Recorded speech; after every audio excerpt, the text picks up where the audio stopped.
नमो से धिया नमो वज्रायणं नमो सर्वसा मंगलम भगवान वीरो तम गौतमो गणी मंगलम कुंद कुंदाद्यो सुमंगलम सर्वमंगल मांगल सर्वकल्प प्रधानम सर्वधर्माणां जयं जयतु शासनम् जयं जयतु शासनम् मोक्षमार्गस्य नेतारं तारं कर्मभूतां ज्ञातारं विश्वतत्त्वानां वन्दे सद्गुणलब्धं नमः समय साराय स्वानुत्याजकार्तको चित्स्वभाव भाव सर्वान्तरक्षु।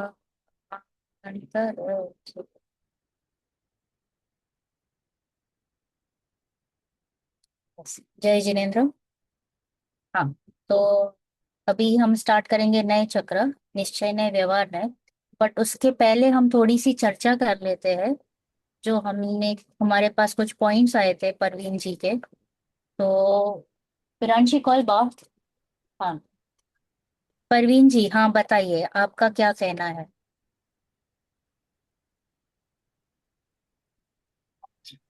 मैम मेरा तो सीधा सा यही कहना है कि क्या नाम है। जैसे कि अब बताया गया है कि पुण्य पाप दोनों हे हैं। वो मैं भी मानता हूँ कि हाँ दोनों हे हैं। लेकिन किस स्थिति में हे हैं इसके बारे में बात क्लियर नहीं हो पाई है। ओके, तो आपको क्या लगता है पुण्य की कितनी जरूरत है हमें मोक्ष मार्ग में जाने के लिए। जहां तक एक है कितना मैं दे रहे हैं वो इम्पोर्टेंट है। हाँ बोलिए बोलिए। मुझे तो ऐसा लगता है कि पुण्य की आवश्यकता कम से कम चौथे गुण स्थान तक तो है ही है। अब आगे किसके मैं कह नहीं सकता, लेकिन इतना तो जरूर कहूंगा कि यहाँ चौथे गुण स्थान तक पुण्य की बहुत अधिक आवश्यकता है। बराबर। अभी हाँ, मेरे पास मुझे बुखार आया है, तो ये तो पुण्य का उदय है या पाप का उदय है। ये स्थिति पे निर्भर करता है। पुण्य का भी हो सकता है, पाप का भी हो सकता है। कैसे। अब जैसे मैं बताऊं आपको, जैसे जिस दिन से प्रकरण चल रहा था उस दिन के बाद मुझे भी बुखार आ गया, फीवर आ गया मुझे उसी दिन, उससे अगले दिन। तो फिर बराबर। तो अब कोई कह सकता है कि मेरे पाप का उदय आ गया। हाँ। लेकिन मेरे लिए तो ये पुण्य का उदय साबित हुआ। क्योंकि मुझे सभी काम से विरक्ति मिल गई।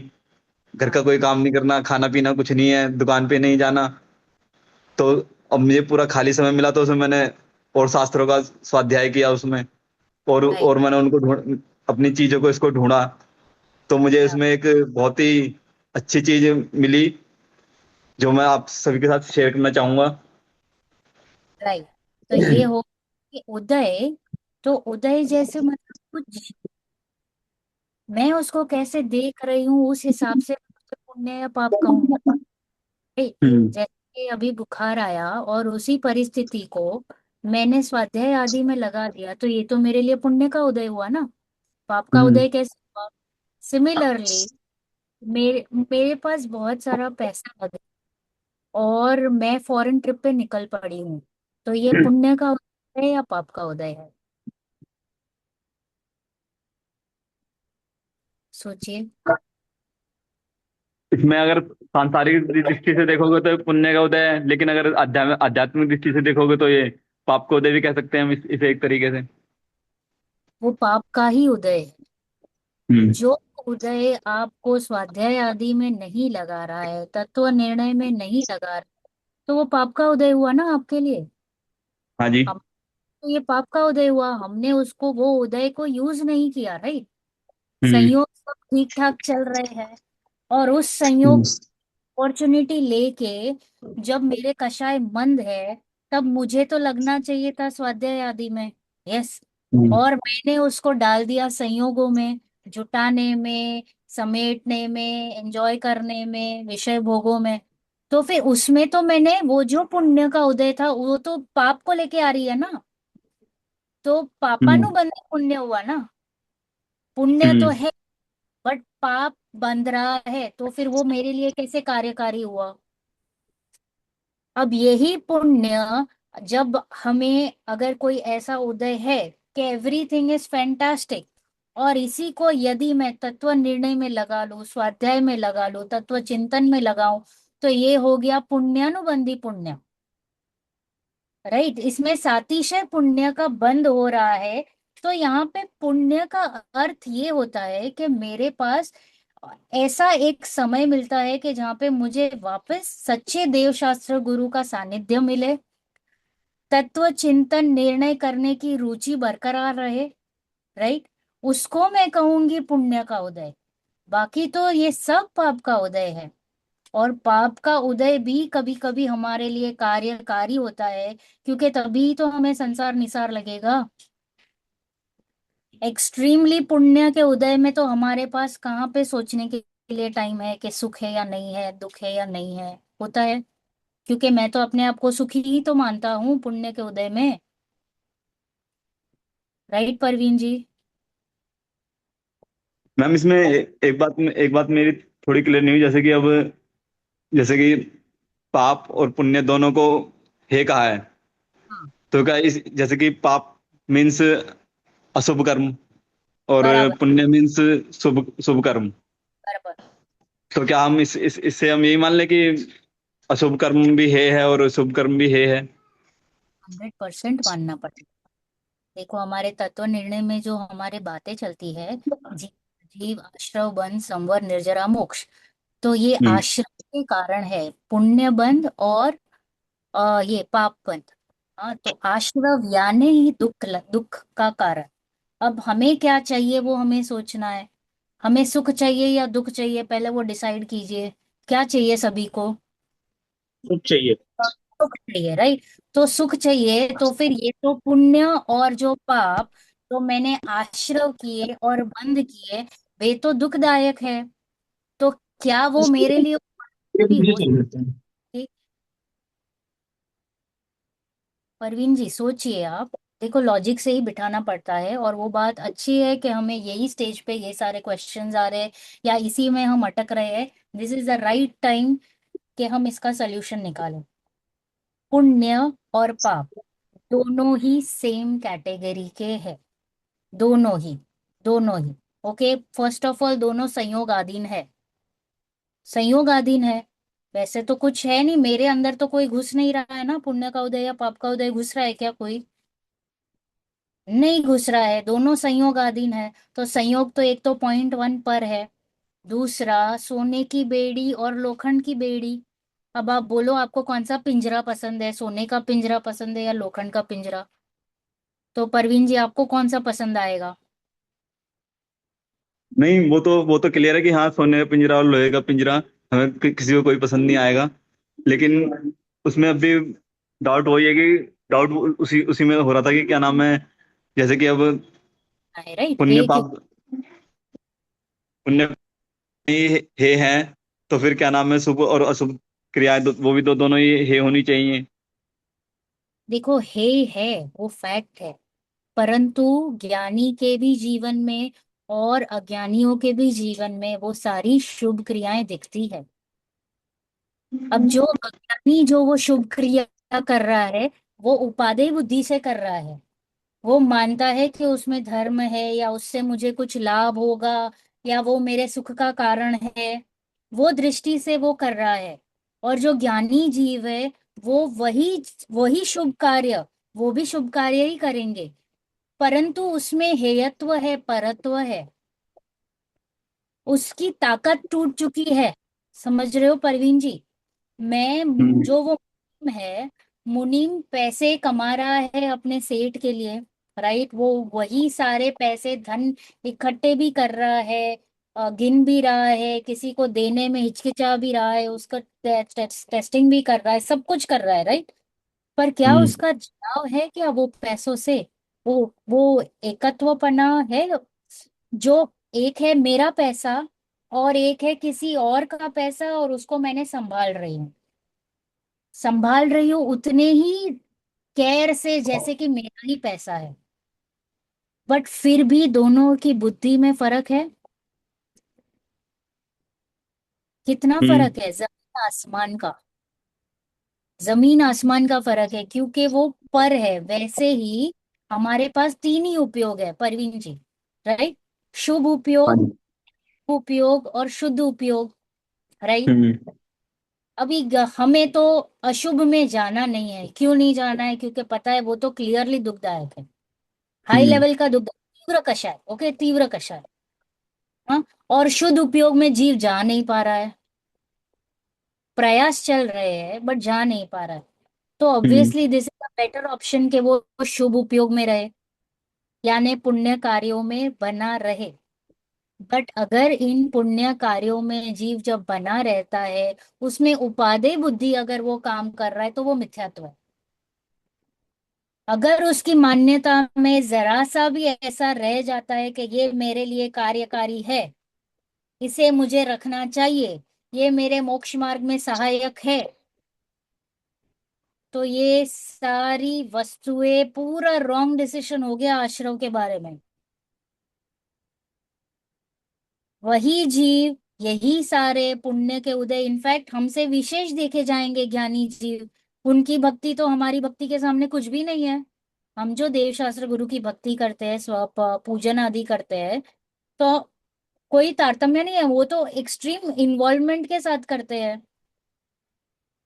बट उनको उनके अभिप्राय में ख्याल पड़ गया है कि ये पर है, ये जो भाव है ये दुखदायक है, क्योंकि ये मुझे संसार में बांधने वाले हैं। होंगे तो मैम। वही। के इष्ट उपदेश में भी एक उदाहरण आया है कि तीन फ्रेंड है, एक फ्रेंड है अंदर बैठा है, मतलब वो आ रहा है, उसके लिए वेट कर रहे हैं दूसरे दो फ्रेंड। ओके, रहते हैं ना कि जैसे कि हम मिलने वाले हैं और एक हमेशा लेट ही रहता है और बाकी दो टाइम पे है, तो वो दोनों वेट कर रहे हैं उसके लिए। एक जना वेट कर रहा है कहाँ पे? सूरज के नीचे। ओके, पूरा एकदम गर्मी में बैठा है। दूसरा जना थोड़ा सा इंटेलिजेंट है, वो थोड़े से छाव में बैठ के वेट कर रहा है। तो बोलो कौन सा वेटिंग बेटर है? छाव वाला, राइट? यस और नो परवीन जी? यस। छाव वाला। तो वैसे ही इसको पुण्य और पाप को यही कहा है कि दोनों वेटिंग ही है, दोनों वेटिंग की कैटेगरी में है। बस एक है कि वो छाव में वेट कर रहा है, इसलिए उसको थोड़ी सी अनुकूलता की फीलिंग आती है। ओके, अनुकूलता बोले तो रियल नहीं, बट फिर भी वो जो मंद कषाय की अनुकूलता रहती है ना, वो वाली, तो वो बेटर ही स्टेटस है। बट वेटिंग है ना, तो वो उपादेय नहीं है ना, मैम। राइट। मैम आपने एक मिनट आपने एक बात बोली थी अभी कि क्या नाम है कि पुण्य को हे मानना मिथ्यात्व है एक तरीके से। नहीं, उपादेय मानना मिथ्या तो है। हाँ। उपादेय मानना मिथ्यात्व है कि यानी कि ये सहायक नहीं है मोक्ष के मार्ग में। हाँ। एक हाँ। देश भी हाँ। अपेक्षा है कि आप कहाँ पे हो, आप कौन से स्टेज पे हो।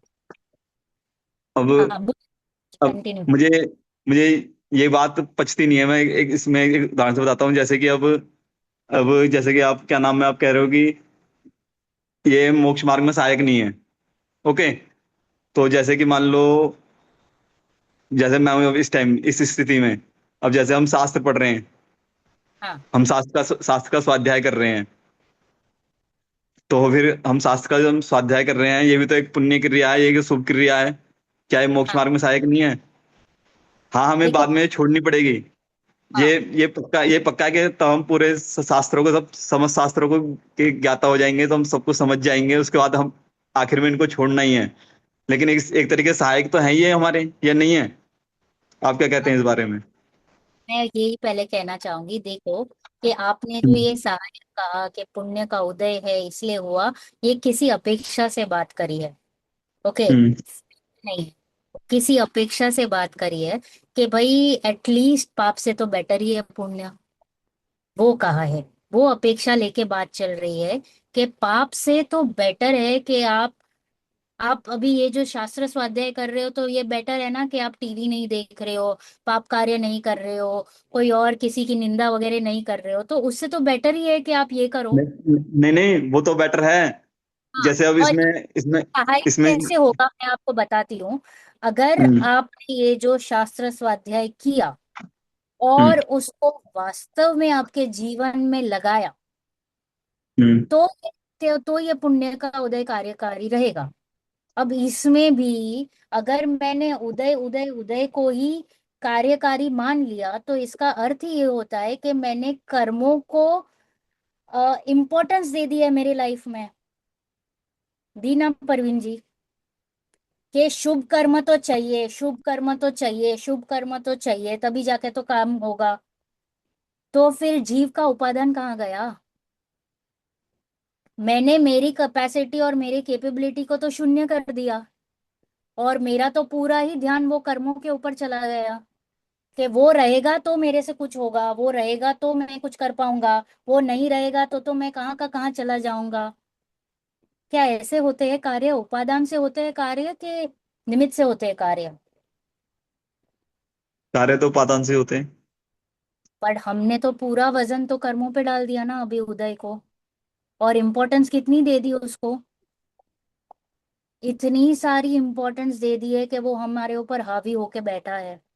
और इतना ही नहीं परवीन जी, वो सबकॉन्शियस माइंड में ऐसा बैठ जाता है कि पुण्य तो चाहिए, पुण्य तो चाहिए, वो रहेगा तभी तो कार्य होगा। तो तो उसका मतलब ही ये होता है कि मैंने मान ही लिया है कि वो है तो मेरे लिए मोक्ष मार्ग पॉसिबल है, वो नहीं है तो पॉसिबल नहीं है। बोलो नरक गति में कितना पुण्य का उदय है? कितना पुण्य का उदय है सम्यक दर्शन लेने के लिए? वहां पे कितने देव शास्त्र गुरु है, कितने शास्त्र है, कितना स्वाध्याय होता है, कितना यूट्यूब चैनल्स चलती है, बताइए। वहां पे तो घोर पाप का उदय चल रहा है, हम्म 24/7, 365 डेज। और वो भी मिनिमम 10,000 साल, मैक्सिमम 33 सागर करोड़। तो उदय का तो कोई काम नहीं रहा ना। वो तो जीव की योग्यता और उपादान, इससे काम हुआ ना, कि नहीं हुआ? सोचिए।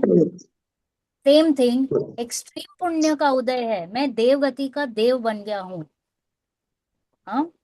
अब बताइए कि मेरे क्या चांसेस है कि मेरे को सम्यक दर्शन हुए, क्योंकि वहां पे तो पुण्य ही पुण्य है। बट तो क्या? तो क्या हाँ बताइए। है? तो क्या क्या नाम है? शुभ शुभ परिणामों को, क्या नाम है, शुभ क्रियाओं को करे देखो, इसका निषेध तक। नहीं चल, कहीं पे भी निषेध की बात नहीं चल रही है। बट बात चल रही है कि हेयत्व और परत्व की, कि मैं जो कार्य कर रही हूँ उसमें मैं मेरी मेरी एकत्व बुद्धि कितनी है, या उससे मेरा कार्य हो रहा है ऐसी बुद्धि कितनी चल रही है। उस बुद्धि पे काम करना है। मना शास्त्र में, जिनागम में कहीं पे भी ऐसा नहीं कहा गया है कि तू पाप को भी छोड़ दे, पुण्य को भी छोड़ दे। तू जाएगा कहाँ? शुद्ध तो है नहीं, अशुभ तू करना नहीं चाहता है, शुभ तूने हे मान लिया है, तो तू क्या करेगा, कहाँ जाएगा? तीन ही तो ऑप्शन है।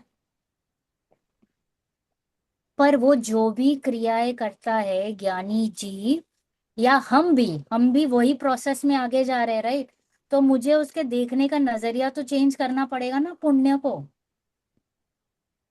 पुण्य को जो मैंने मान रखा है कि कंपलसरी है, कंपलसरी है, कंपलसरी है, तो वो है, हो रहा है, होने दो। मैं तो उसको जानने वाला, वो मेरे ज्ञेय में आते हैं, मैंने उसका सिर्फ ज्ञान किया है।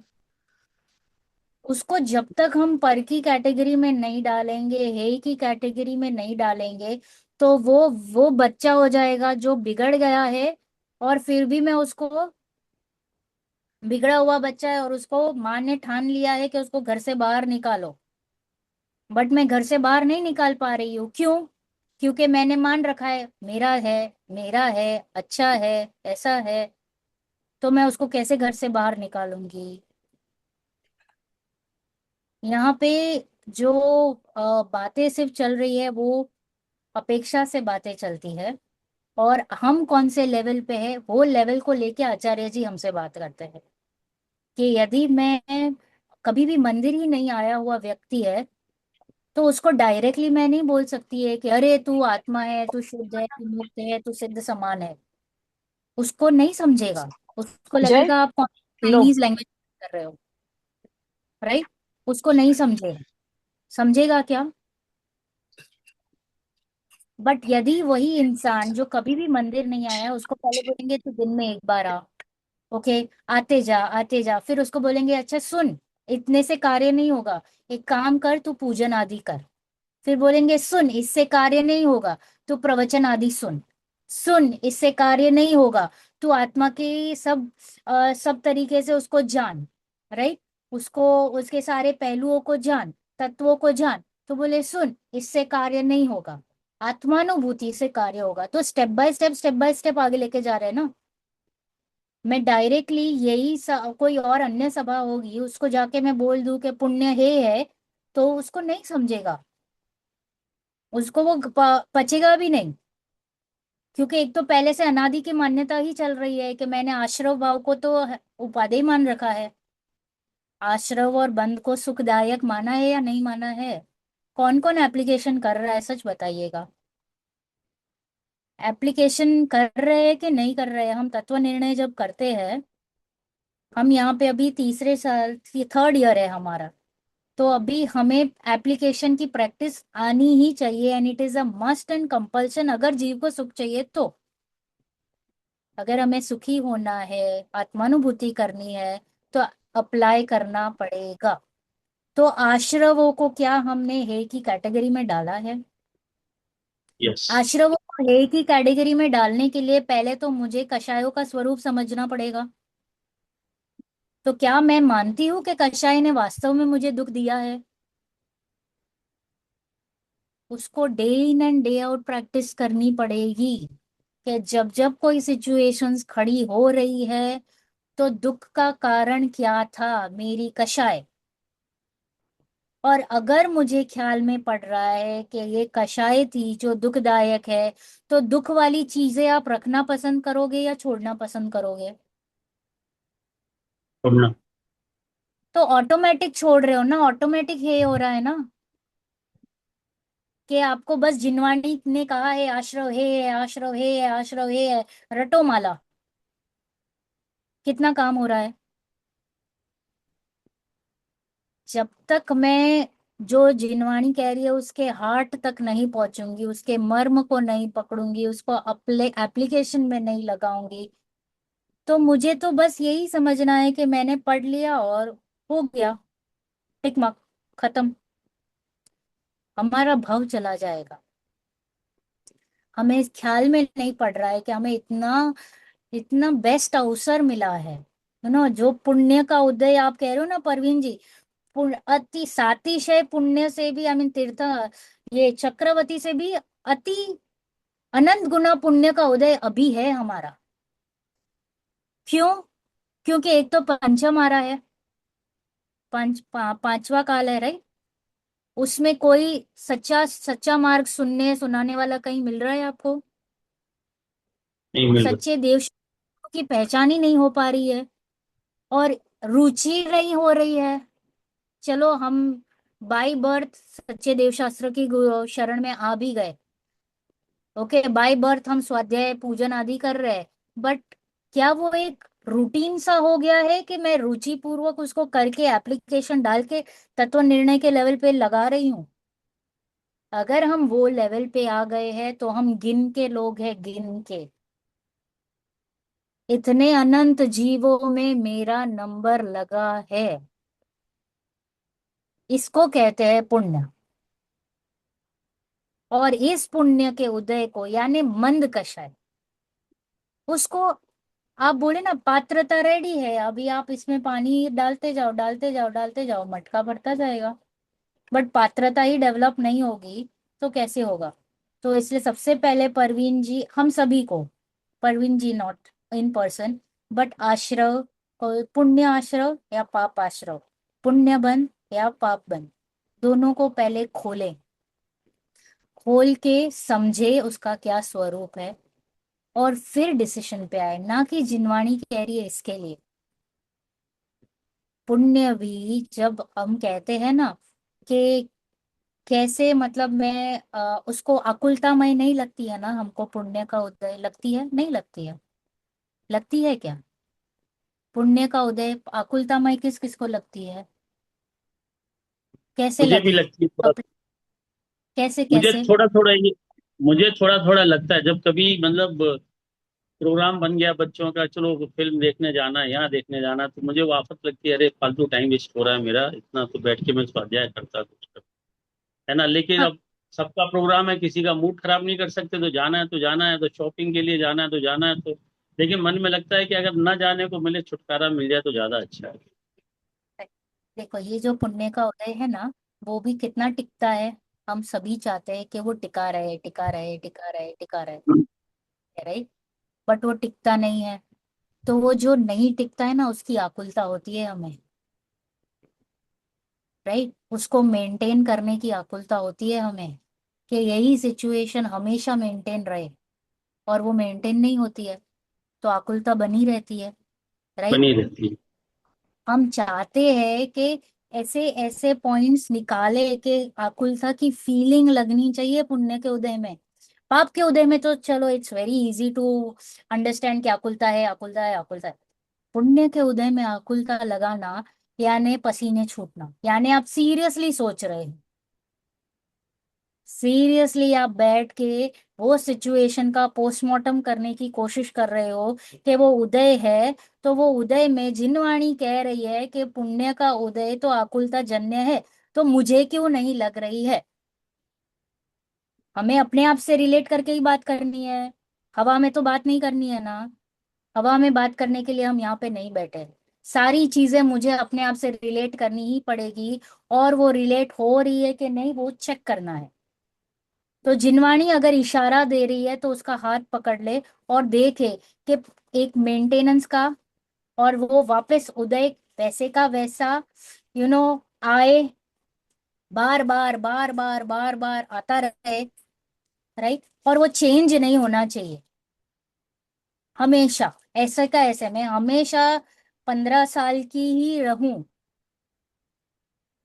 ओके, एक भी सफेद बाल ना आए, मेरी आंखें तेज रहे, मेरे कान शार्प रहे, सारी इंद्रियां सतेज, ओके, सारे भोग ऐसे के ऐसे ही मेंटेन रहे, ऐसी मेरी इच्छा है। ऐसा होता नहीं दिखाई देता है। तो ये हुई आकुलता पुण्य में भी। ये जो जो हम कर रहे हैं ना, उसको कहते हैं कि हमें आकुलता की वेदन क्यों नहीं आ रही है पुण्य में। तो जब मुझे फीलिंग आएगी कि पुण्य का उदय भी आकुलतामय है, तो मैं उसको है की कैटेगरी में डालूंगा, वरना मैं नहीं डाल पाऊंगा, क्योंकि मुझे लगता है कि उसमें से सुख मिल रहा है। परवीन जी, जब हम पुण्य का उदय देखते हैं ना, तो वहां पे बहुत मंद कषाय रहती है।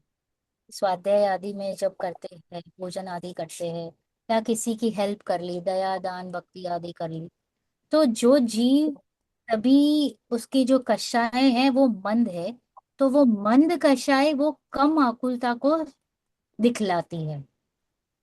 तीव्र आकुलता नहीं, बट मंद आकुलता, वो मंद आकुलता भी हमें रीझने लायक लगती है, और ऐसे लगता है कि हाँ, ये तो चाहिए थोड़ा, ये रहेगा तो फिर मैं आगे बढ़ पाऊं। तो वो होने या ना होने में कोई प्रॉब्लम नहीं है, वो मेरे ज्ञान का ग्नेय बना दे। और वो सहज होती है, कोई डंडा लेके नहीं फिरता है कि तुम ज्ञानी हो गए हो या तुम अज्ञानी हो, तुम्हें इतना तो करना ही पड़ेगा, ऐसे तो करना ही पड़ेगा। देयर इज नो फोर्स, बहुत सहज होता है जीवन। इतना उन पुण्य को भी इतना सहज रखते हैं, और कोई गलती से पाप कार्य भी हुआ उसको भी सहजता से ज्ञान का ग्नेय बना के आगे निकल लेते। ऐसा है पुण्य और पाप। अगर मैंने कुछ मिस किया हो, किसी ने और कुछ सोचा हो, किसी के कुछ और पॉइंटर्स है, तो प्लीज लाएं। बिकॉज इट इज ये जो हमारा 15-20 मिनट की है, वो चर्चा का ही माध्यम चलेगा कि पुण्य और पाप। नेक्स्ट में हम ऐसा ही कोई टॉपिक लेके सोच सकते हैं, निमित्त के बारे में सोच सकते हैं, क्योंकि निमित्त को भी हमने बहुत हावी करके रखा है। राइट। हाँ बोलिए परवीन जी, अब थोड़ा सा बेटर मैम लगा सो मैम के कुछ। मैं तो कुछ इस तरीके से सोचता हूँ, क्या ऐसा नहीं है कि जैसे हम पुण्य को अभी से हे माने, कि पुण्य को हे बाद में माना जाए तो मुनि दशा में पहुंचे, अभी तो हम पुण्य को उपादेय ही माने, या अभी बहुत जल्दी हो गया कि हमने पुण्य को हे मान लिया है। अ, एक देश उपाधि है, और हे का मतलब ये नहीं है कि मैं छोड़ दूं, करना छोड़ दूं का मतलब नहीं है। हे का मतलब है कि वो दुखदायक है, उसके प्रति मेरा एटीट्यूड क्या है, बस उतना सा चेंजेस आता है। मैं कहीं पे भी जिनवाणी में ऐसा नहीं लिखा है कि आप ये मत करो। व्रत, तप, नियम, उपवास, आ, सामायिक प्रतिक्रमण, छठ आवश्यक, कहीं पे करने का निषेध नहीं है। मान्यता, बट जो है उसके प्रति मेरा एटीट्यूड क्या है, श्रद्धान, कार्य तो चल रहे हैं। हाँ बोलिए सोनिधि जी। नहीं नहीं, श्रद्धान और मान्यता में अपने को उसको है मानना है, बाकी करने में नहीं मानना है। वो तो वैसे भी हाँ सहज में होगा ही ना, क्योंकि हम मूवी देखने नहीं जा रहे तो हम स्वाध्याय ही करेंगे। तो ऑटोमेटिकली अशुभ से शुभ में ही आ गए ना आप, इसमें हमें सोचना नहीं पड़ेगा कि चलो चलो अब मैं अशुभ में नहीं जा रहा हूँ, पाप नहीं करना है, अब तो मेरे को पुण्य करना है, ये तो है ही नहीं ना। लक्ष्य तो हमें अपनी आत्मा का ही करना है, कि मैं बस त्रिकाली ध्रुव भगवान आत्मा हूँ। तो जो उपयोग मुनिराज का भी बाहर आता है छठे सातवें गुणस्थान में, तो वो शुभ में जाते ही ऑटोमेटिकली। ये तो शुद्ध में अगर अंतर मुहूर्त में भी टिक जाए तो फिर तो केवल ज्ञान हो जाता है ना। तो सहज की प्रोसेस है, उसमें कुछ सोचना नहीं पड़ेगा कि अब हम पुण्य करें कि पाप करें, ऐसा है। हाँ हाँ तुलसी। हाँ, मैं एक चीज ऐड ये करना चाह रहा था कि इतना पढ़ने के बाद हमको मालूम तो पड़ गया है कि मोक्ष मार्ग क्या है। हमको मुनि भी बनना है, और शुक्ल ध्यान करना है, और मोक्ष चले जाना है ना। लेकिन फिर भी हम नहीं बन रहे हैं, नहीं शुक्ल ध्यान कर पा रहे हैं, क्योंकि हमको मालूम है कि इस पंचम काल में शुक्ल ध्यान होता नहीं। तो हम जो भी कर रहे हैं, अभी हम स्वाध्याय कर रहे हैं, अभी हम गृहस्थ जीवन में रह रहे हैं, क्योंकि अभी गृहस्थ जीवन ही हमको उत्तम लग रहा है, तो हम गृहस्थ जीवन के सारे काम कर रहे हैं। लेकिन करते हुए हमारी बुद्धि में जो है ना, हे बुद्धि होना चाहिए कि हम गृहस्थ जीवन में ही मतलब इसी को फाइनल मान के इसी में एंजॉय करने ना लग जाए। ये हमको छोड़ना है गृहस्थ जीवन, आगे हमको मुनि बन के मोक्ष प्राप्त करना है। तो गृहस्थ जीवन में रह जरूर रहे हैं, लेकिन हम हे बुद्धि से रहना चाहिए, है ना। और इसी को आप एंजॉय बुद्धि से करो, वही जो आपने ज्ञानी अज्ञानी का मतलब बताया था कि ज्ञानी रह रहा है, लेकिन उसको मालूम है कि ये मैं रह रहा हूँ, अभी मैं गृहस्थ जीवन में रह रहा हूँ, तो मुझे घर भी चाहिए, और मुझे क्या बोलते हैं, गाड़ी भी चाहिए, पैसे भी चाहिए, फैमिली भी चलाना है, खाना भी खाना है, तो वो सारे कर्म करने पड़ेंगे। लेकिन वो भी एक ना एक दिन हमसे जल्दी से जल्दी छूटे, ऐसी भावना अंदर होनी चाहिए, वो हे बुद्धि होना चाहिए। हे का मतलब ये नहीं कि जब हमको ज्ञान हो गया तो हम गृहस्थ में ही नहीं रहे, अब हम ये भी ना करें, है मतलब हर चीज छोड़ के बैठ जाएं। वो हे बुद्धि और हे का क्या मतलब है, ये क्लैरिटी प्रवीण जी को मतलब सोच के करना चाहिए। सभी के लिए कि भाई कभी भी हम हे का मतलब ऐसा नहीं है कि छोड़ छाड़ दो। राइट, छोड़ने छाड़ने की तो बात अभी तो चल ही नहीं रही है। सिर्फ वो जो कार्य जो चल रहे हैं उस प्रति मेरा एटीट्यूड क्या है, बस वो चेक करना है। उसके प्रति मेरा अभिप्राय क्या चल रहा है, उसके प्रति मेरी मान्यताएं क्या चल रही है। क्या मुझे ये कार्यकारी लग रहे हैं, क्या मुझे ये मोक्ष मार्ग में सहायक लग रहे हैं। राइट। क्या ये मुझे मोक्ष मार्ग ले मतलब मोक्ष में लेके जाएंगे। तो वो सोचने लायक है। ये बिंदुओं पे सोचिए सभी लोग, कि अगर मैं पुण्य का बंद कर रही हूँ, तो शब्द ही आ गया है बंद। राइट। तो वो बंद क्या मेरे लिए मोक्ष का कारण हो सकती है। दोनों कॉन्ट्राडिक्टरी वर्ड्स है, बंद और मोक्ष। मोक्ष यानी मुक्ति, बंध यानी बंधना। तो क्या बंधन का कारण कभी भी मुक्ति का कारण हो सकती है क्या। नो। तो इट इज शोइंग कि मैंने जो हम हमें जो बाल बोध में भी सिखाया है, वितराग विज्ञान में भी सिखाया है, तत्वों के बारे में, 7 तत्वों का निरूपण। फिर हमने यहाँ पे भी सीखा छह ढाला में। फिर मोक्ष मार्ग प्रकाशक में भी सीखा, चौथे अधिकार में। तो यहाँ पे सब बातें तो चली सिर्फ तत्व की, तत्व की, तत्व की। वो जो प्रयोजन भूत है, वो उस प्रयोजन भूत को पहले मुझे समझ लेना है अच्छे से। प्रयोजन भूत समझ के पहले वो काम कर ले, विस्तार में ना जाए तो चलेगा। विस्तार की, अप्रयोजन की कोई अभी घाई नहीं करनी है। प्रयोजन भूत पे ही काम करे, क्योंकि मुझे नहीं पता है मेरा जीवन कितने साल का है, कितने मिनट का है, कितने समय का है। तो अगर मैंने ये अपॉर्चुनिटी मिस कर ली तो आई डोंट नो मैं कहाँ चली जाऊंगी। राइट। भाव तो चला जाएगा अप्रयोजन के चक्कर में। अप्रयोजन में तो यही कहा जाता है कि कहीं पे भी शास्त्र में नहीं लिखा है कि तू बहुत सारे शास्त्रों का स्वाध्याय या अध्ययन आदि कर, तभी जाके तुझे सम्यक दर्शन होगा। 11 अंग और 9 पूर्व वाले को कितने शास्त्र का स्वाध्याय रहा रहेगा। करोड़ों। और फिर भी वे कोरे। तो क्यों कोरे रहे? क्योंकि प्रयोजन भूत पे काम नहीं किया ना। तो प्रयोजन भूत पे ही हमें इस भव में काम करना है। इसलिए जीव का स्वरूप, अजीव का, आश्रव बंध, संवर निर्जरा, मोक्ष, पुण्य और पाप, सभी का स्वरूप अच्छे से समझे। जरूरी है। दिस इज अ इसमें एक चीज मस्ट में, इन सिलेबस। हाँ बोलिए। नहीं, मुझे ये चीज एक और मतलब लग रही है इसमें। प्रवीण जी को कर्तृत्व बुद्धि बहुत आ रही है। मैं चाहूं तो पुण्य कर सकता हूँ, मैं चाहूं तो पाप कर सकता हूँ, मैं मतलब ये करना वो कर, तो एक्चुअली भूमिका के अनुसार वो पुण्य पाप होते ही होते हैं, है ना। आप उनको मतलब मैं चाहूं तो इसको रोक लूं, मैं चाहूं तो उसको रोक लूं, वो नहीं हो सकता, नहीं होता वो, उसको इनको क्रमबद्ध सब पर्याय भी समझना बढ़िया, पड़ेगा। बहुत अच्छा पॉइंट लिया है एक कर्तृत्व बुद्धि का, कि हमें लगता है कि मैं कर सकता हूँ। तो बोले तू नहीं कर सकता है ना, पुण्य का उदय भी कर सकता है ना पाप का उदय।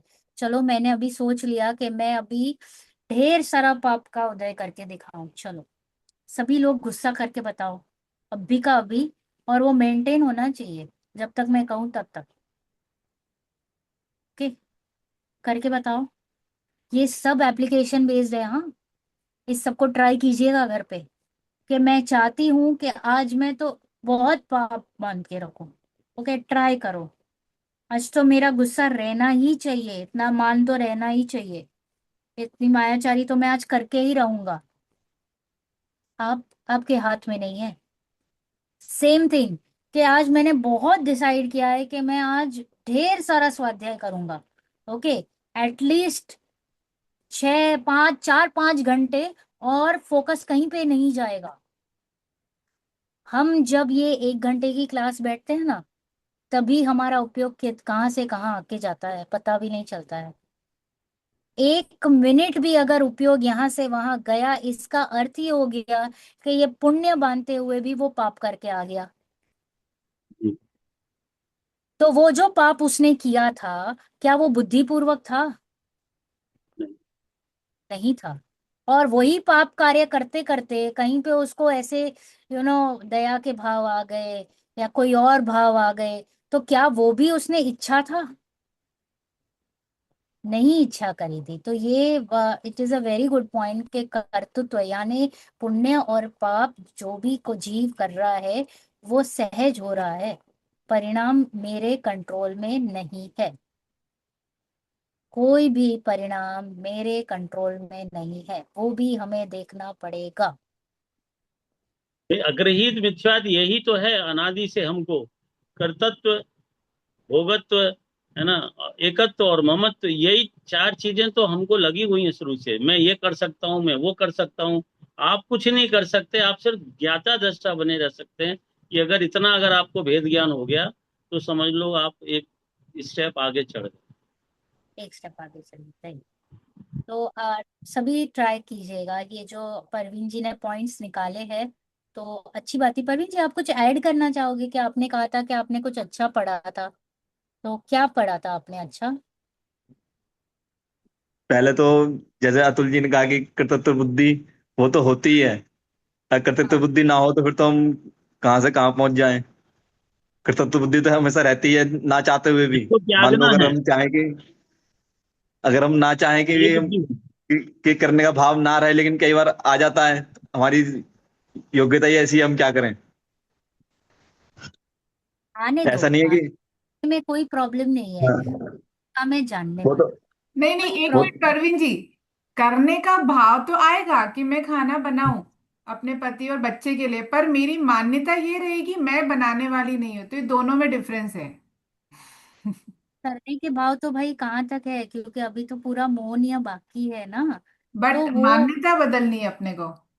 चेंज हो जाती है कहीं पे भी। जिनवाणी में ना बहुत बैलेंस से बातें चलती है। तो कहीं पे ऐसे नहीं कहा है कि आप स्वाध्याय आदि करने लग गए हो तो आप घर बार छोड़ के चले जाओ। तो गृहस्थ अवस्था में भी हो सकता है, क्योंकि श्रावक भी तो गृहस्थ अवस्था वाले ही तो है। राइट, पंचम गुणस्थान वर्ती तो गृहस्थ अवस्था वाले ही है। तो कहीं पे भी कुछ छोड़ना वोड़ना नहीं है। बट एज निधि जी ने कहा कि ऐसे भाव आ जाते हैं सहज, उसका मैं ज्ञाता, और जो कार्य हो रहा है उसका भी मैं ज्ञाता। ओके, ये भावों को भी मुझे हे के कैटेगरी में डाल देना है, क्योंकि ये मेरी पहचान नहीं है। ये विकारी भाव है। ओके, ये मेरे बारे में कुछ भी नहीं बोल रहे हैं, तो इसलिए ये भी मैं नहीं। वो लेवल तक हमें जाना है जो हम अपने नए के अधिकार से जाएंगे। जो व्यवहार नय और निश्चय नय की जो बातें चलेगी, उसमें यही टोन जाता है कि एक से हम एक स्टेप से फिर दूसरे स्टेप, दूसरे से तीसरे। तो जो पिछला वाला स्टेप है उसको हम छोड़ते हुए आगे निकलते हैं। उसको हम छोड़ते हुए तो बोले तो उसके प्रति मान्यता को छोड़ते हुए। है तो सब यहीं के यहीं, किसी को छोड़ना वोड़ना है नहीं, किसी को हमने ग्रहण ही नहीं किया है कि किसी को छोड़ेंगे। समझ रहे हो? उसके प्रति जो मेरा एटीट्यूड है, उसके प्रति जो मेरी मान्यता है, उसके प्रति जो मेरा एकत्व ममत्व कर्तृत्व भोक्तृत्व है, उसको छोड़ते हुए हम आगे निकलेंगे। इसको इसीलिए कहते हैं कि नयों का अभ्यास बहुत इंपॉर्टेंट है, क्योंकि वो हमें शुद्ध निश्चय नहीं की ओर लेके जा रहा है। तो ये बहुत बैलेंस पूर्वक हमको समझाया जाता है कि पहले संयोगों से हम कैसे बात करेंगे, शरीर से हम कैसे बात करेंगे, कर्मों से हम कैसे बात करेंगे, मेरे अशुभ कर्मों के साथ कैसे बात करेंगे, अशुभ जो भावा भाव चल रहे हैं ना, अशुभ वाले, फिर शुभ वालों के साथ, फिर शुद्ध वालों के साथ। तो इतने लेवल तक हमको आगे लेके जाएंगे। शुद्ध को भी, शुद्ध पर्याय को भी है करेंगे। वो लेवल की बातें चलेगी नयों की भाषा में। चलो, और कोई डाउट होगा तो प्लीज दिल खोल के बताइएगा। There is no right and wrong. It is good के ऐसे पॉइंट्स आए तो हमें तो हमारी थोड़ी सी चर्चा हो, थोड़े से दिमाग के वायर्स खुलेंगे और सत्य समझने को मिलेगा। सबके पॉइंट्स भी आते जाएंगे। राइट, हमारी जो छोटी छोटी जो शल्य रह जाते हैं ना, जो हमें बाधक हो जाते हैं, तो वो बाधा अभी नहीं चाहिए, अभी इस भाव में तो नहीं चाहिए। तो जितनी भी प्रॉब्लम्स है, जितनी भी छोटी सी भी ऐसा मुझे कुछ डाउट लग रहा है, तो मैं आगे से आके हमें क्लैरिफाई कर देना चाहिए। चलो, ओके।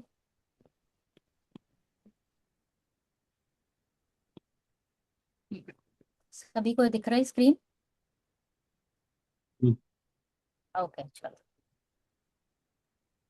तो नए, एक मिनट, हाँ। थोड़ी छोटी करनी रहेगी शायद, पूरे वर्ड्स नहीं आ रहे। ओके, ये ठीक है। हाँ अब ठीक है। ओके, तो मैं ये सब माइनस कर देती हूँ।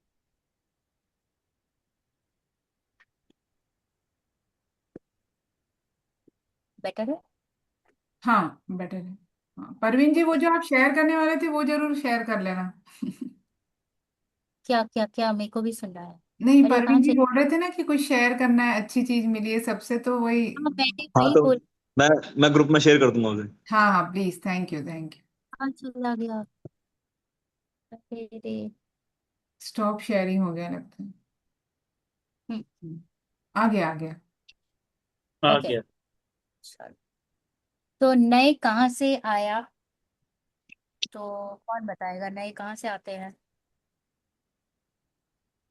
यहाँ पे लिखा ही हुआ है कि तीर्थंकर भगवान समोर शरण में विराजमान है और ओमकार ध्वनि की वर्षा कर रहे हैं, राइट। गणधर भगवान उनकी वाणी को झीलते हैं और सूत्रों की रचना करते हैं। भगवान की वाणी कैसी है? अनेकांत में। अनेकांतमय, अनेकांत वस्तु स्वरूप को बताती है। बता। अनेकांत का अर्थ क्या होता है? अनेक धर्म। अनेक धर्म। धर्मों, गुणों, शक्तियों का वस्तु, राइट। हम्म। तो वस्तु का स्वरूप अनेकांतात्मक है यानी सामान्य विषयात्मक है। इसका क्या मतलब होता है? अनेकांतात्मक का क्या अर्थ होता है? मतलब अनेक प्लस मतलब अनेक और धर्म, जैसे कि एक वस्तु में अनेक धर्म है। जैसे नॉर्मल हाँ। एग्जाम्पल ही यूज करते कि जैसे मैं हस्बैंड की अपेक्षा, मतलब मेरे में अनेक धर्म है, मैं केवल निधि नहीं हूँ, बट मैं वाइफ भी हूँ, मदर भी हूँ, लाइक डॉटर भी हूँ, ननंद भी हूँ। राइट। ये सब है तो वो मेरे में ही अनेक धर्म है। तो ये अनेकांत मय वस्तु होगी। राइट। तो अनेकांतात्मक वस्तु हमेशा अनेक गुण धर्मों को लिए हुए बैठी है। यानी चीनी जो है वो सफेद भी है, चिकनी भी है, चकोर भी है, कोई और जैसे भी जो भी है उसके वो सारे गुण लेके बैठी है, सबको लेके बैठी है। उसको बोलते हैं अनेकांतात्मक वस्तु। वस्तु का स्वरूप ही सामान्य और विशेषात्मक है। सामान्य यानी एक जनरल जनरल जनरल जनरल जो उसकी वस्तु स्वरूप चलती है वो, और एक कार्य जो हम पर्याय कहते हैं। तो वस्तु हमेशा कार्य रूप ही दिखेगी। यस और नो? वस्तु यस। कैसी है? कार्य रूप है कि नहीं है? है सारे रूप। परिणमन रूप है, राइट। परिणाम। परिणमन का अर्थ क्या होता है? हाँ, पर्याय होना, मतलब कोई वस्तु की कुछ ना कुछ पर्याय बदलती रहेगी। परिणमन का अर्थ बदलाव है, राइट। बदलाव हमेशा बदलते हैं। हाँ। परिणमन का अर्थ हम बदलाव ना रखते हुए कार्य रखते हैं। क्या रखेंगे? कार्य। कार्य। क्योंकि बदलाव में क्या होता है, आई वॉन्ट, मैं ये देखूंगी कि ये वस्तु बदल के ये हो गई, राइट। तो हाँ। डिफरेंस क्या समझ में आ रहा है? तो बदलाव का अर्थ है कि I am expect something to happen, some change, form पूरा। तो वो फॉर्म तो जनरली पुद्गलों में दिखता है, जो बदलाव हम देखने की कोशिश करते हैं वो। तो बोल रहे ऐसे नहीं होता है। परिणमन यानी पर्याय, पर्याय का अर्थ है कार्य, कार्य ले ले, कार्य ले। तो अगर मैं कहूंगी, अगर मैंने परिणमन में बदलाव सोचा है, तो पत्थर है ये। एक वक्ता का एग्जाम्पल था, पंडित जी थे, तेजस भाई घाटानी, उन्हीं की ये पीपीटी है। तो उन्होंने बताया था कि पत्थर है, वो जमीन पे पड़ा है, अब वो का परिणमन कर रहा है कि नहीं? कर रहा है। हो रहा है ना परिमण। हो रहा है। परिणमन तो हर क्षण हो रहा है। क्या परिणमन हो रहा है? पर वो तो भाई बदल नहीं। उसका क्षरण तो हो ही रहा है ना उसके गुणों कंटिन्यू, में अपने को बदल। पता नहीं चलता है। जैसे अपना मकान बना है तो उसमें भी परिवर्तन धीरे धीरे हमें पता नहीं चलता है, लेकिन क्षरण तो धीरे धीरे हर चीज का होता ही है। चाहे वह भूतगल हो, किसी भी भूतगल में भी क्षरण होता रहता है तो कंटिन्यू। सब में कौन सा परिणमन चल रहा है? वहां पे कौन सा बदलाव चल रहा है? वो हमें जैसे पता नहीं चलता है डायरेक्ट, लेकिन जब ज्यादा समय हो जाता है तब हमें उसका पता चलता है। कभी कभी उसका स्थान परिवर्तन भी हो जाता है, कभी उसके टुकड़े भी हो जाते हैं। को मैं वही चाहे कह रही वो हूँ, हम हमारे दिमाग में अभी भी परिणमन के लिए हम जो डेफिनेशन जो हमने देखा है उसको बदलाव मान रखा है, कि वो कपड़ा जो अंदर पड़ा पड़ा उसका परिणमन चल रहा है, यानी 6 साल बाद मैं निकालूंगी तो वो फटा हुआ मिलना हाँ चाहिए, तो मैं उसको परिणमन कहूंगी। तो परिणमन का मतलब ये न लेते हुए हम अगर कार्य को लेंगे, तो हर एक गुण कोई ना कोई कार्य कर रहा है। अस्तित्व, वस्तुत्व, द्रव्यत्व, प्रमेयत्व, अगुरु लघुत्व, प्रदेशत्व, राइट। तो ऐसे वो गुणों का भी तो परिणमन चल रहा है। उसकी अस्थि अस्थि अस्थि अस्थि अस्थि अस्थि कायम है। वो कोई ना कोई मीनिंगफुल कार्य कर रहा है। राइट। वो उसको बोलते हैं परिणमन, पर्याय। वरना हम, हमारे दिमाग में बिकॉज स्थूल तरीके के ही एग्जाम्पल्स आते हैं, पुद्गलों के ही एग्जाम्पल्स आएंगे। राइट, आएंगे तो हमको वही, तो हम बहुत बड़ी गलती कर लेते हैं। जैसे कि मैंने आपको कहा कि सिद्ध प्रभु में कौन सा परिणमन चल रहा है, बताओ कौन सा बदलाव चल रहा है। उनमें वो तो कुछ नहीं जो चल। उनकी पर्याय है वही बदलती रहती है, और वो वैसी की वैसी पर्याय, मतलब हर क्षण नई पर्याय आती रहती है, और हर क्षण वो आनंद अनुभव करते रहते हैं। तो वहां पे बदलाव बदलाव जैसा कुछ नहीं हो रहा है, बस वस्तु है। हाँ, वस्तु की कोई ना कोई अवस्था रहेगी, वस्तु कोई ना कोई कार्य करेगा। अगर वो वस्तु है तो वो कार्य रूप ही रहेगा। विदाउट कार्य कोई भी वस्तु देखी नहीं जा सकती। अब इसका अर्थ ये नहीं है कार्य का यानी कुछ होना। कार्य का अर्थ ये होता है कि किस टाइप का परिणमन चल रहा है। जैसे कि मैंने जो वो चीनी देखी, तो चीनी को देखते हुए मैं देखूंगी, अरे इसमें सफेदी है, सफेदी है, सफेदी है, सफेदी है, सफेदी है। तो मैं डिसाइड करूंगी इसमें रंग गुण है, इसमें चिकनाहट है, या कुछ को रूखापन है, या कुछ और है। तो मैं ये डिसाइड करूंगी इसमें स्पर्श है, स्पर्श गुण है, इसमें कोई ना कोई वर्ण रस स्पर्श रस। तो कोई टेस्ट आ रहा है, कभी कड़वा है, जब भी हम कैरमल बना लेते हैं तो कड़वा हो जाता है, कभी मीठा हम्म, है, कभी कम मीठी है, कभी ज्यादा मीठी है। तो हम कहेंगे जो कार्य, जो परिणमन, जो टाइप का कार्य देखते हैं, उससे मैंने क्या निर्णय किया। उस वस्तु स्थिति की जानकारी अपने को उसी रूप में मिली उससे जो मुझे हमने वस्तु देखा।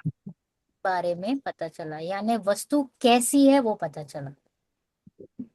वस्तु के परिणमन को देखते हुए मैंने उसके गुणों को यानी विशेष को देखते हुए, कार्य को देखते हुए मैंने सामान्य को पकड़ा।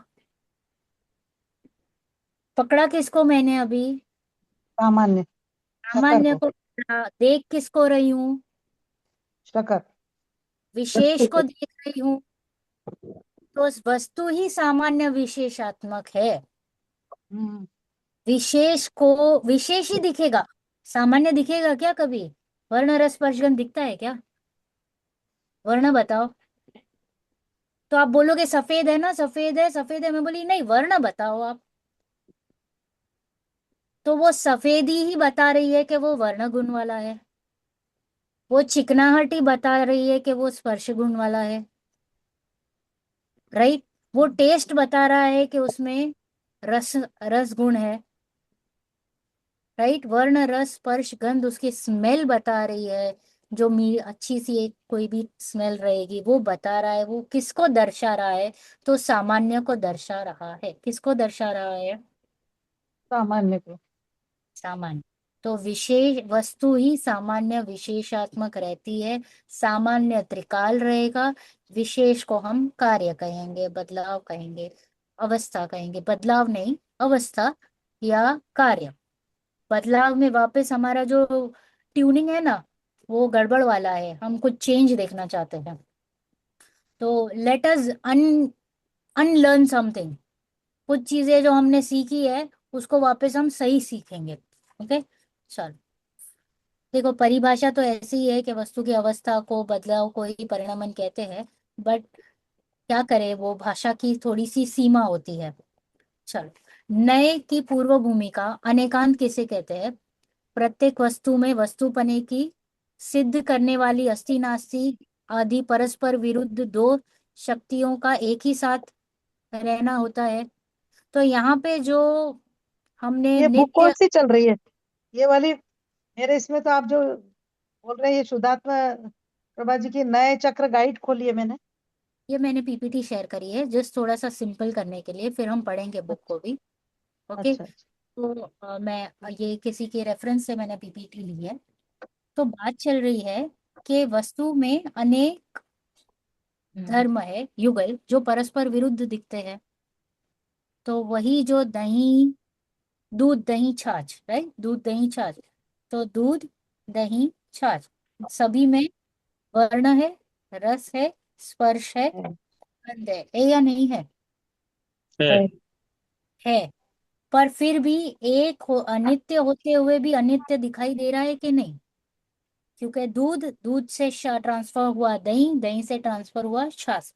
तो अनित्यता भी दिख रही है कि नहीं? दिख रही है। और नित्यता में आपने क्या देखा? दूध, मेन दूध ही है। वस्तु देखिए वो, बस उसकी मतलब स्वरूप बदल रहा है, लेकिन है तो वही दूध है, फिर उसी का दही हो गया, फिर छाछ हो गई। नहीं, वर्तमान वस्तु। पर्याय का आगामी पर्याय में अभाव और वो वो बात सही। नहीं नहीं नहीं नहीं, वो नहीं। कौन सी वस्तु, मतलब क्या नित्य रहा? दूध ही क्या रहा ना नित्य तो।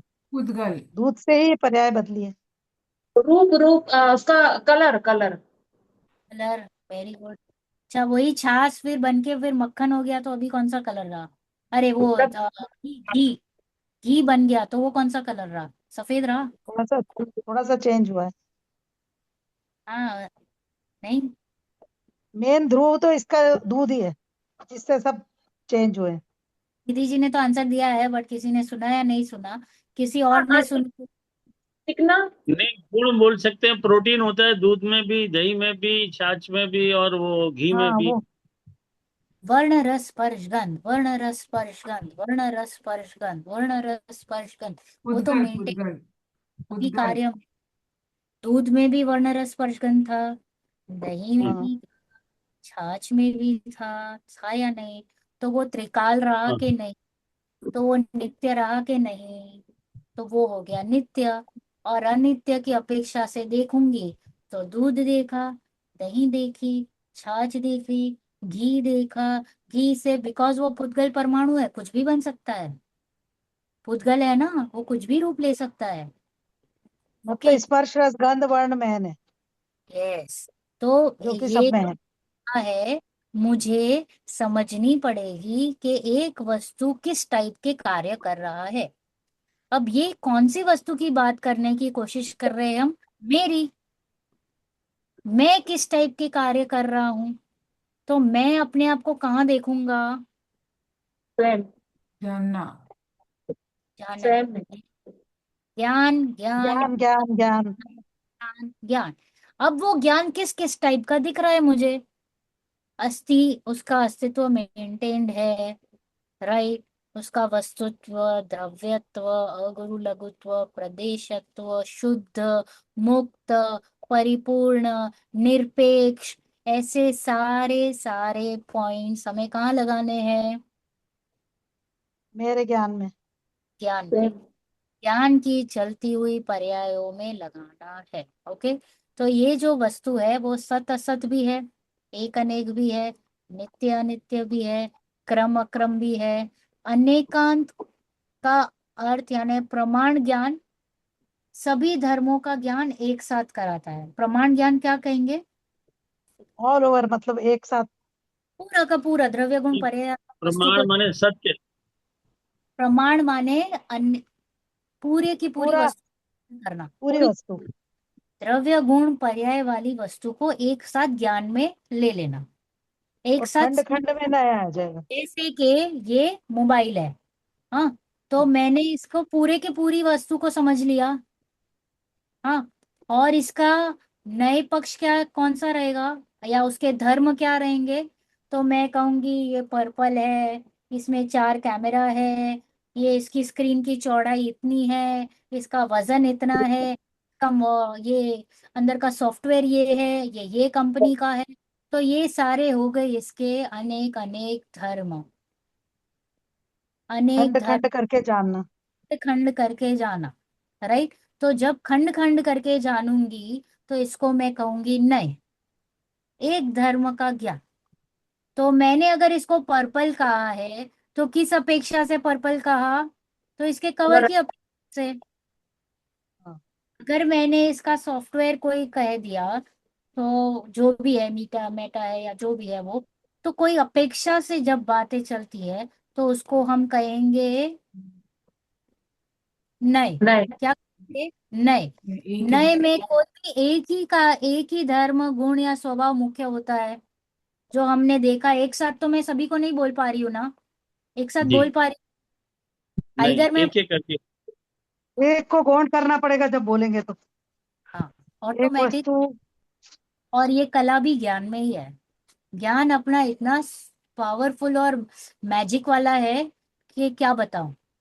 वो पूरी की वस्तु को ग्रहण भी करता है और एक एक करके मुख्य गौण भी करता है। जैसे कि ये क्लास में जितने भी 6-7 लोग हैं, तो एट अ टाइम मैं एक को ही देख सकती हूँ। यस। बट मेरे ज्ञान में तो ख्याल है ना कि सभी लोग हैं, मौजूद है। तो ज्ञान में पूरी क्लैरिटी है कि सभी मौजूद है, राइट। और फिर भी मैंने एक ही को मुख्य किया है। जैसे कि मैं अभी मनीषा जी से बात कर रही हूँ, तो मैं कहूंगी मनीषा जी हाँ बोलिए। तो क्या इसका अर्थ ये हुआ कि निधि जी, अतुल जी, परवीन जी, कल्पना आंटी सब लोग गायब है इस क्लास से, दर्शन जी? इसका नहीं। अर्थ ये नहीं हुआ। तो इसका ये कहने का मतलब ये है कि नए को नए तभी कहेंगे जब मैंने वस्तु को प्रमाण से समझी हो तो। हम्म। अगर मैंने वस्तु स्वरूप को पूरे एंगल से समझ के, दिमाग प्रॉपरली क्लियर है, फिर मैं किसी एक अंश को मुख्य कर रही हूँ और गौण कर रही हूँ, तो that is allowed, that is called as right. क्योंकि मेरे ज्ञान में क्लैरिटी है। ये हम जो 6-7 लोग हैं क्लास में, मेरे को क्लियर है कि सभी लोग हैं क्लास में प्रेजेंट। और फिर भी मैं एक ही के साथ बात कर रही हूँ या एक ही को प्रश्न कर रही हूँ। It is not telling me कि बाकी सब एब्सेंट है। ये यस। इसको बोलते हैं मुख्य गौण। किसी का अभाव नहीं किया है मैंने। इसका अर्थ ये नहीं होता है कि निधि जी क्लास में नहीं है, कल्पना जी क्लास में नहीं, अतुल जी क्लास में नहीं है, राइट। इसका अर्थ ये कदापि नहीं होता। तो इसको कहते हैं मुख्य गौण। देखो, प्रमाण। प्रमाण में आम मीठा है, आम खट्टा है, आम पीला है, आम सुगंधी है, राइट। आम का सर्वांग सब तरीके से स्वरूप हेलो। को करना, उसको हम हाँ क्या जी। कहेंगे? क्या हाल प्रमाण ज्ञान। चाल। क्या कहेंगे? बात कर लेते हैं। हाँ, क्या यात्रा जा रहे निधि हैं? जी। हाँ। अच्छा। निधि जी, हाँ, थैंक यू। आम का सर्वांग स्वरूप से ग्रहण करना, उसे हम क्या कहेंगे? प्रमाण ज्ञान। और कोई भी एक पहलू को देखना, कलर की ओर से देखना, तो मैं कहूंगी पीली है। स्वाद की ओर से देखूंगी तो कहेंगे मीठी है। सुगंध की ओर से कहूंगी तो कहूंगी वाह क्या सुगंध है, राइट। हाँ। टेस्ट की ओर से देखूंगी, कभी खट्टी तो कभी मीठी, तो जो भी रहता है, राइट। तो इसको कह रहे हैं कि कोई भी एक वस्तु के सर्वदेश सभी पहलू को ग्रहण करने वाला, जानने वाला ज्ञान को प्रमाण कहते हैं। और कोई भी एक पक्ष को ख्याल में रखना, उसको हम नए ज्ञान कहेंगे, राइट। कोई भी एक ही धर्म की या गुण की या स्वभाव की बात करेंगे। तो प्रमाण द्वारा ग्रहण किया किए संपूर्ण पदार्थ के एक धर्म को मुख्य करे, उसे हम क्या कहेंगे? नहीं। नए। नहीं। एक नए। वस्तु के एक देश को ग्रहण करने वाले, जानने वाले ज्ञान को नए कहते हैं।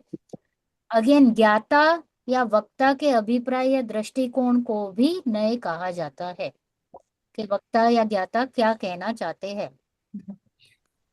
अब ये देखो कितना अच्छा एग्जाम्पल है। अब ये इसमें से कौन सा राइट है? दोनों ही राइट है। हाँ, लड़की इसकी के अपेक्षा से ये राइट है, इसकी अपेक्षा से ये राइट है। राइट। राइट। तो अब क्या दृष्टिकोण। इससे, हाँ, मेरा क्या दृष्टिकोण है, मैं क्या सोच, मेरे साइड से क्या दिख रहा है। तो मैंने इसको आम को कलर के ओर से बोला पीली है, आप बोलोगे मीठी है, और हम दोनों डिबेट करने लग जाए, तो सही है या गलत है? मत। गलत है। गलत। क्योंकि मैं कलर की अपेक्षा से पीली बोल रही हूँ और आप स्वाद की अपेक्षा से मीठी बोल रहे हैं। और सही तब बोलूंगी मैं ही, जो पीला बोल रहा है, वो आपके भी पॉइंट को यस तभी करूंगी जब मुझे प्रमाण ज्ञान ख्याल होगा तो। तो मैं समझ जाऊंगी कि अतुल जी जो बात कर रहे हैं वो स्वाद की अपेक्षा से बात कर रहे हैं, और मैं जो बात कर रही हूँ वो रंग की अपेक्षा से बात कर रही हूँ। तो इसीलिए जब जिनवाणी बातें हमको कहती है, तो वो कोई कुछ चीज को मुख्य रख के या कोई अपेक्षा से बात कर रही है, या कोई कोई प्रकरण चल रहा है उस उद्देश्य से बात को आगे बढ़ते जा रहे हैं। अब बीच में से ही आके मैं समझने लग जाऊं और मैं वो ग्रहण कर लूं, तो किसकी गलती?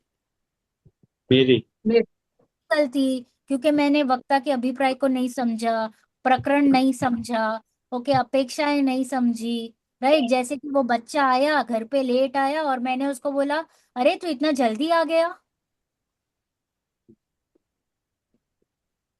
और थोड़ी देर बच्चा खेल समझ के आ जा। गया।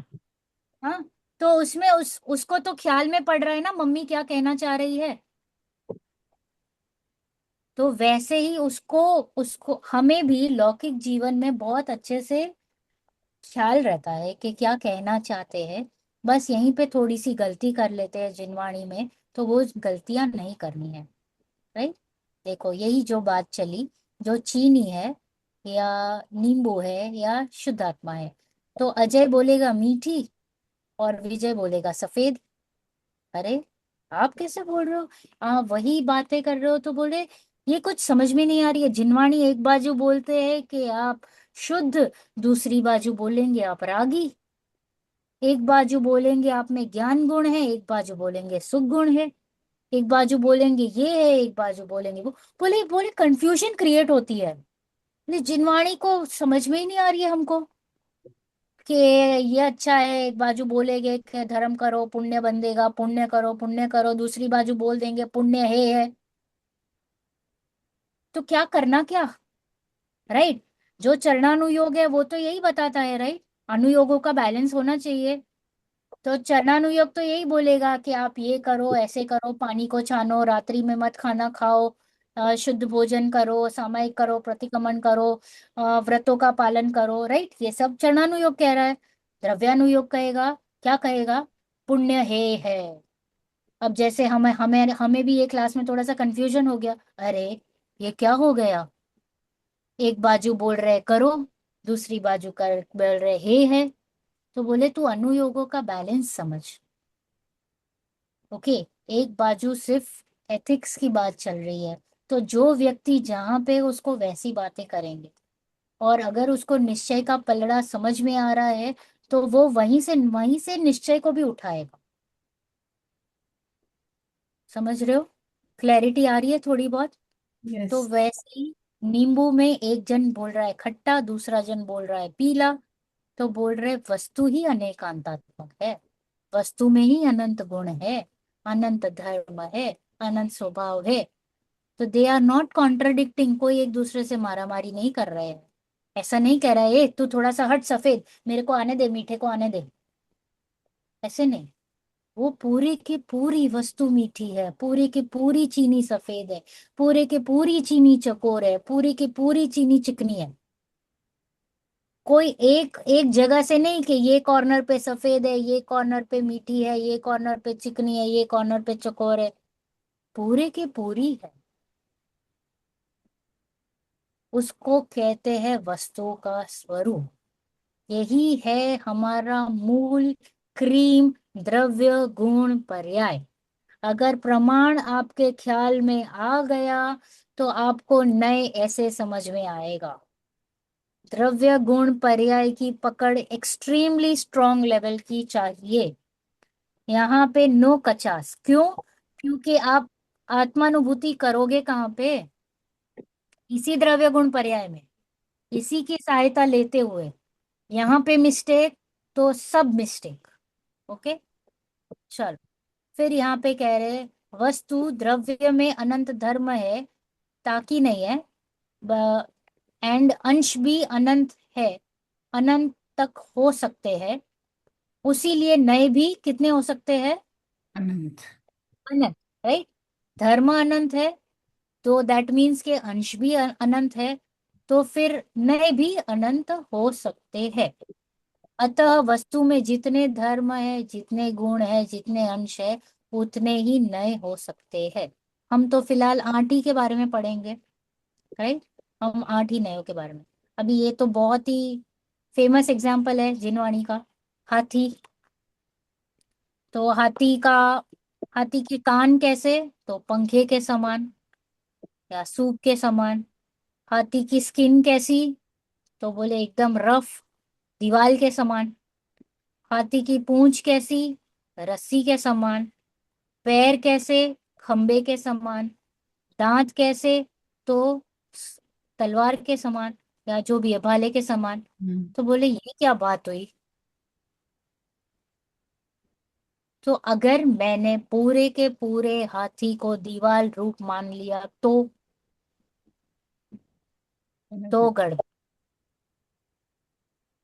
जैसे कि मैंने पूरे के पूरे आत्मा को रागी मान लिया तो गड़बड़, राइट। तो ये है। तो जब मैं वस्तु के प्रमाण को नहीं जानती हूँ, ओके, अगर मैंने प्रमाण को जान के फिर बोला कि स्किन की अपेक्षा से दीवार, कान की अपेक्षा से पंखा, सूंड की अपेक्षा से, तो ऐसे जब मैं अपेक्षा लगा रही हूं तो इट मीन्स कि सिर्फ उतना ही पार्ट ऐसा दिख रहा है, बाकी है तो पूरे का पूरा हाथी। तो इसको बोलेंगे नय। अगर अपेक्षा इज क्लियर, अपेक्षा क्लियर नहीं है और सर्वांग वस्तु को मैंने ऐसा मान लिया तो प्रमाणाभास, नयाभास, गलत, पूरा ज्ञान गड़बड़। ओके। तो जैसे हम अपने आप को पूरे का पूरा परमानेंटली रागी मानते हैं या नहीं। मैं कर्मों वाला, मैं राग द्वेष वाला, मैं विकारों वाला, ऐसे हमारी स्थापना है। तो बोले ऐसे नहीं है, वस्तु वस्तु ऐसी नहीं है। ओके, चलो।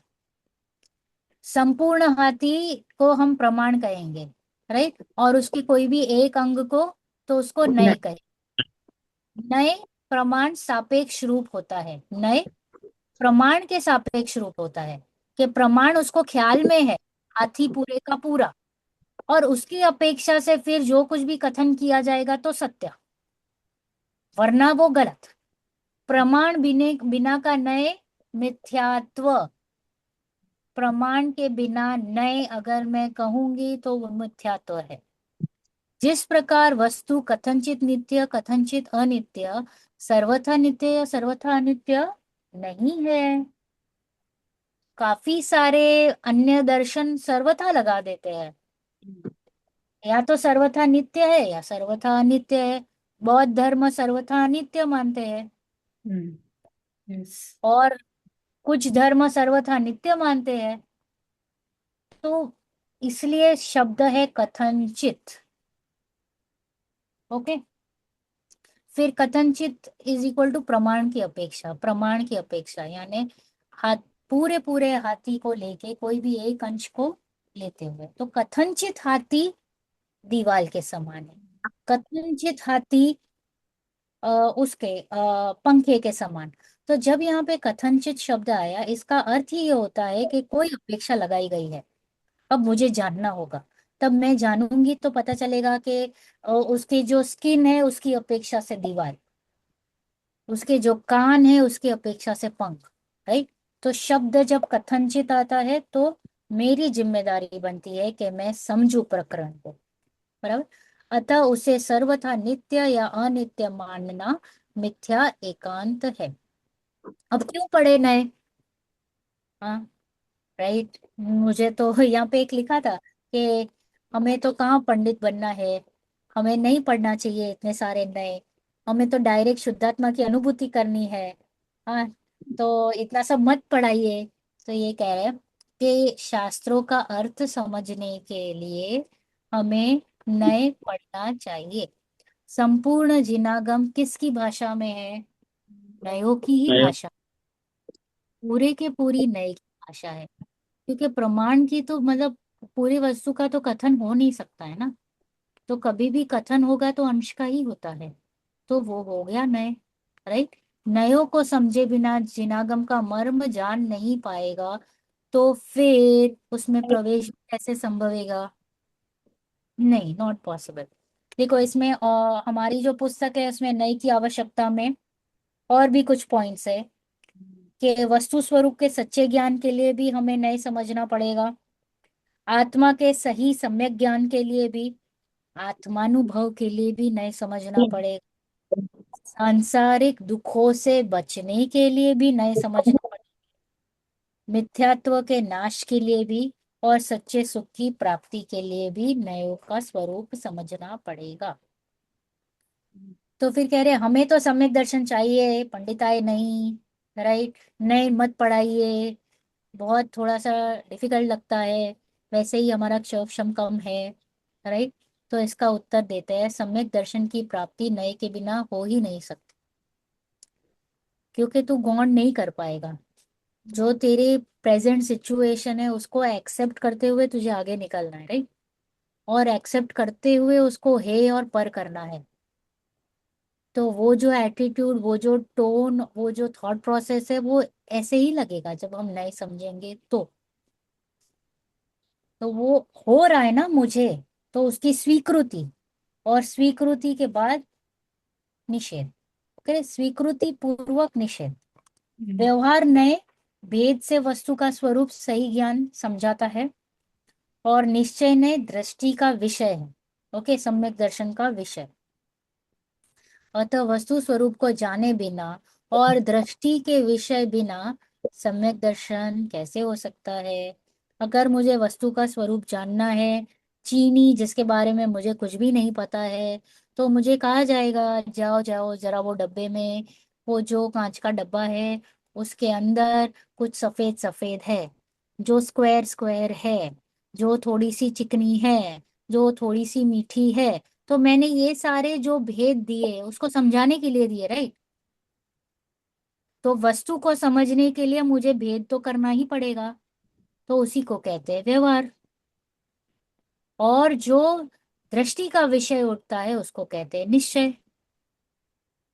जब मैंने सारे वस्तु भेद से देख लिए, चिकनी है, चकोर है, सफेद है, मीठी है, राइट, तो वो वस्तु को सब एंगल से देख लिया, तो मेरे ज्ञान में क्लैरिटी आ गई। अब पूरे के पूरी वस्तु को उठाओ। राइट, पूरे का पूरा प्रमाण से मैंने देख लिया कि इसको चीनी कहते हैं, और मुझे चाहिए सम्यक दर्शन, तो यानी मुझे चाहिए मीठापन, तो बस उसके तत्व को समझ लो, मीठापन चख लो, हो गया सम्यक दर्शन। राइट, ओके, चलो। नए प्रयोजन। प्रमाण के द्वारा संपूर्ण वस्तु जानने के बाद नए की आवश्यकता क्यों है? हो गया ना, मैंने चीनी को पूरे के पूरी जान ली, अब क्या प्रॉब्लम क्या है? वापस नए की क्या जरूरत है? तो कह रहे कि तुझे जो चीनी है, चीनी में से तेरे को चकोरता की कोई जरूरत नहीं है, तेरे को सफेदी की कोई जरूरत नहीं है, तेरे को उसके चिकनेपन की कोई जरूरत नहीं है, तुझे तो कार्य है उसके मीठेपन से। तू चीनी क्यों चाहता है? मिठास के लिए ना। तो तेरा पूरा फोकस शुड बी ऑन मीठापन, तो वो मिठास से तुझे आनंद आएगा। तो वैसे ही वस्तु जो वस्तु स्वरूप है, तो जहां से फोकस करने से मुझे आनंद आएगा, मुझे वहां पे दृष्टि का डालनी है। तो इसलिए प्रमाण से नहीं, बट उसके कोई अंश को मुझे हाईलाइट करना है, वो अंश जिससे मुझे सुख की प्राप्ति होगी, जिससे मुझे आनंद की अनुभूति हो, ना कि वो विकारी अंश। क्योंकि राग द्वेष भी मुझी में हो रहा है, कोई अन्य पदार्थ में नहीं हो रहा। राइट, तो अगर मैंने राग द्वेष को मुख्य किया, तो मुझे कौन सी फीलिंग आएगी? दुख का वेदन होगा, और मुझे चाहिए सुख। तो मुझे ख्याल में होना चाहिए कि किसके ऊपर मुझे फोकस करना है, किसको मुख्य करना है, किसको गौण करना है, किसको चुप कर देना है। समझ में आया वो कला? ये कला है ज्ञान में, और ये कला मैं कर सकती हूँ कभी, चौथे काल में। अभी। नहीं, अभी के अभी। अभी, अभी यही अवस्था में हम स्टार्ट करेंगे काम। अज्ञानी के अवस्था में ही ये सारे काम स्टार्ट हो जाते हैं। देखने का नजरिया यहीं से स्टार्ट होता है। और फिर वो कब ज्ञानी बन जाता है, it is matter of time. चलो। हाँ, प्रमाण के द्वारा संपूर्ण वस्तु जानने के बाद नए की क्या आवश्यकता है। मुख्य गौण की व्यवस्था प्रमाण में नहीं है। ओके, प्रमाण में मुख्य गौण की व्यवस्था नहीं है। अतः उसमें वस्तु के सभी पहलू समान रूप से निरूपित हो जाते हैं। यानी वस्तु को अभी फिलहाल मैं रागी भी देख रही हूँ, ओके, और शुद्ध अंश भी है जो मुझे ख्याल में नहीं आ रहा है, बट वस्तु पूरे के पूरी वैसी है। राइट। वस्तु की विशालता और व्यापकता का परिचय तो होता है कि वाह वस्तु कितनी ऐसी है। वस्तु का संपूर्ण ज्ञान होता है, परंतु प्रमाण के द्वारा बताया या कहा नहीं जा सकता। ओके, वस्तु का तो ज्ञान हो सकता है बट प्रमाण में, बट उसको कहा नहीं जा सकता। अगर मैं कहूंगी तो वो भेद ही पड़ जाए, और भेद पड़ेगा यानी व्यवहार हो जाएगा, यानी नय हो जाएगा। फिर यहाँ पे कह रहे मुख्य गौण की व्यवस्था होने के कारण एक पहलू प्रधान रहता है, उस समय अन्य सभी पहलू गौण हो जाते हैं। जब मैं चीनी की सफेदी की बात कर रही हूँ, तो बिकॉज मेरे प्रमाण ज्ञान में क्लियर क्लियर है कि चीनी चिकनी भी है, मीठी भी है और चकोर भी है, बट बिकॉज मैं अभी सिर्फ सफेदी की बात कर रही हूँ तो सफेदी हाईलाइट हो रही है, बाकी सब गौण है। अभाव हुआ क्या किसी का? अभाव नहीं हो रहा है। इतना ध्यान रखिए कि सिर्फ मुख्य और गौण दृष्टि ignore, what is getting highlighted and what is getting ignored, बस इतनी सी कला है। राइट। अतः वस्तु के प्रत्येक रूप को भिन्न भिन्न दृष्टिकोणों से गहराई से जानने के लिए नयों की आवश्यकता होती है। हम जब वस्तु को जानेंगे तो भेद कर करके ही जानेंगे, और वो भी कैसे जानेंगे? ऊपरी ऊपरी से, खत्म, टच एंड गो नहीं, नहीं। गहराई से। जब तक मुझे विश्वास नहीं होता है तब तक मैं काम करूंगी, जब तक मुझे कुछ अचीव नहीं होता है तब तक मैं वो काम करती रहूंगी। इसलिए गहराई से। राइट। प्रमाण के द्वारा जाने हुए वस्तु को नए के द्वारा बताया या कहा जा सकता है। नए हे उपादेय दर्शाता है। नए का प्रकरण ही इसलिए है कि वो हे करता जाएगा, पीछे के सारे नहीं। स्टेप्स आगे के स्टेप्स को उपादेय ऐसे करता जाएगा। जो हम सीढ़ी चढ़ते हैं ना, तो सीढ़ी चढ़ते हुए नीचे के स्टेप्स को छोड़ना पड़ता है हे, और ऊपर बढ़ना पड़ता है। प्रमाण ज्ञेयभूत है, ज्ञान का विषय है। नय मुख्य गौण करके हे उपादेय दर्शाता है। नय भी ज्ञान का विषय है, बट नय में मुख्य गौण की पॉसिबिलिटी है, और हे उपादेय करने की पॉसिबिलिटी कैपेबिलिटी नय में है, प्रमाण में नहीं। ओके। चलो, प्रमाण ज्ञान यहाँ पे कहा है कि मति श्रुत अवधि मन परेग और केवल ज्ञान सभी प्रमाण ज्ञान का विषय प्रमाण ज्ञान में होता है, बट नए सिर्फ श्रुत ज्ञान में पढ़ते हैं। विशेष नए कहाँ पे पढ़ेंगे? सिर्फ श्रुत ज्ञान। विशेष है ना, विशेष। विशेष श्रुत ज्ञान ऑलवेज कोई भी डिटेलिंग करता है। डिटेल। ओके। प्रमाण और नयों में क्या अंतर है? तो प्रमाण संपूर्ण द्रव्य को जानता है, अनंत धर्मात्मक पूरी वस्तु को युगपत विषय बनाता है। नए एक अंश को जानेगा, कहेगा, और किसी भी एक अंश को ही मुख्य करेगा। प्रमाण अंशी है, यानी पूरे का पूरी वस्तु है, और नए अंश है, वही वस्तु के कोई भी एक अंश है। प्रमाण पांचों ही ज्ञान में होता है, और नए श्रुत ज्ञान। प्रमाण ज्ञेयभूत है, नए मुख्य गौण हे उपाधि दर्शाता है। प्रमाण ज्ञान का विषय है, नए ज्ञान और वचन दोनों का विषय है। ओके। विशालता और व्यापकता का परिचय है, और यहाँ पे कोई भी एक अंश के महत्व का परिचय देती है। ओके। आज के लिए इधर तक ही रखते हैं, नेक्स्ट क्लास में हम यहाँ से स्टार्ट करेंगे। चलो। मैं चाहती हूँ कि एक बार आप एक मिनट, स्टॉप शेयर। मैम ये वाला आप ग्रुप में शेयर कर सकते हैं। तो मैं क्या चाहती हूँ कि हम ये चैप्टर के अ, ये जो फर्स्ट 15 पेजेस है, मैं बता देती हूँ कौन से पेज तक पढ़ना है। नहीं, जो अभी आपने पढ़ाया है वो इस बुक में से नहीं पढ़ाया है। अभी जो पेजेस है वो मेरे को फिर देखने को इस कैसे मिलेंगे? इसमें डालेंगे आप? मैं डालूंगी ना पीपीटी। हाँ। मैं कह रही हूँ कि हमें अभी से ही ये पुस्तक के सारे पेजेस, एक काम करते हैं, स्टार्टिंग का फर्स्ट हाफ एन आवर है ना नेक्स्ट क्लास में, पहले फर्स्ट 15-20 पेजेस पढ़ लेंगे, फिर हम आगे का प्रकरण लेंगे जो मेन है।